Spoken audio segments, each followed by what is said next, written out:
Salutations fraternelles. Cette salutation est destinée à un peuple, à une nation et à toutes les nations de la terre.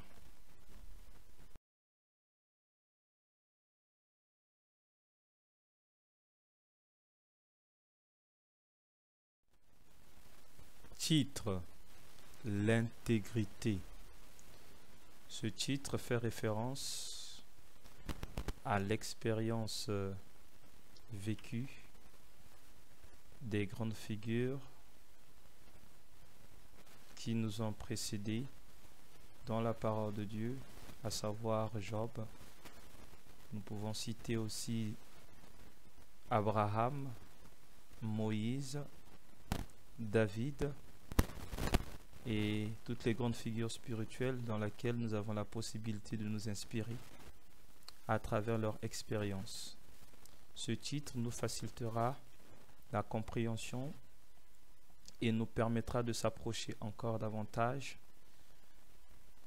du Père éternel. Bonne méditation.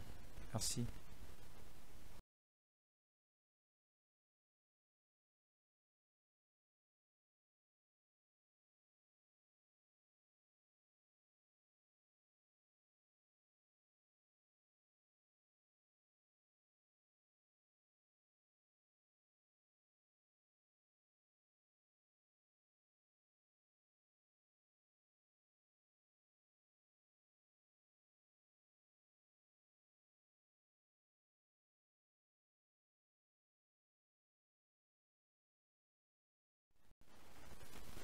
Job 1, verset 1. Il y avait dans le pays d'Uth un homme qui s'appelait Job. Et cet homme était intègre et droit.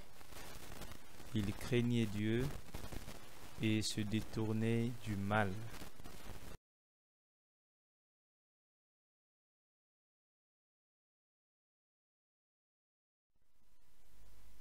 Job 2, verset 3. L'Éternel dit à Satan: As-tu remarqué mon serviteur Job? Il n'y a personne comme lui sur la terre. C'est un homme intègre et droit, craignant Dieu et se détournant du mal. Il demeure ferme dans son intégrité. Et tu m'excites à le perdre sans motif.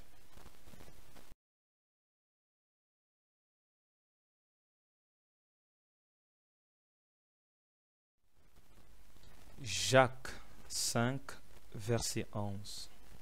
Voici, nous disons bienheureux ceux qui ont souffert patiemment. Vous avez entendu parler de la patience de Job, et vous avez vu la fin que le Seigneur lui accorda. Car le Seigneur est plein de miséricorde et de compassion.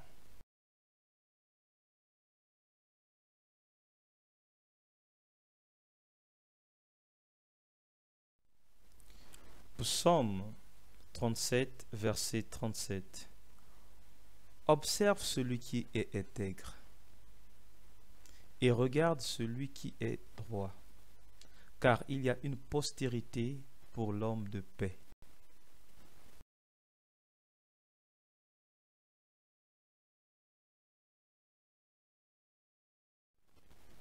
Luc 2, verset 25. Et voici, il y avait à Jérusalem un homme appelé Siméon.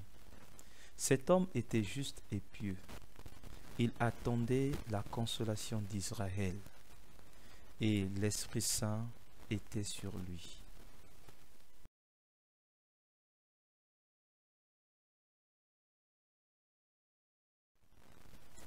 Merci beaucoup d'avoir pris du temps de méditer ensemble ce que c'est que l'intégrité, qui n'est pas juste un mot, mais qui a un sens et toute sa valeur, tant bien sur le plan spirituel ainsi que sur le plan physique.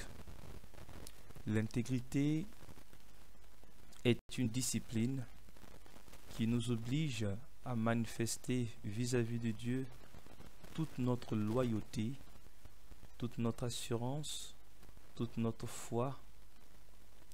Et de par l'expérience témoignée à travers Job, à travers Abraham, à travers Moïse, à travers David, à travers Daniel, à travers Noé, nous pouvons constater et observer, comme cela est écrit dans le livre de Psaume 37, verset 25, « J'étais un enfant et me voilà vieux. Jamais je n'ai vu celui qui est juste être abandonné, ni ses descendants mendier leur pain. » Alors toi mon frère, toi ma sœur, ce message t'est destiné. Ce message nous est destiné. Il nous sied de s'inspirer à travers ces grandes figures que nous avons la possibilité aussi de s'y identifier comme eux et de marcher comme ils ont marché dans l'intégrité. Béni soit l'Éternel. N'oublie pas de t'y abonner. N'oublie pas de mettre un j'aime si cet enseignement t'a vraiment touché. Car ce message est destiné à un cœur, à une famille, à une nation et à toutes les nations. Béni soit l'Éternel. À très bientôt.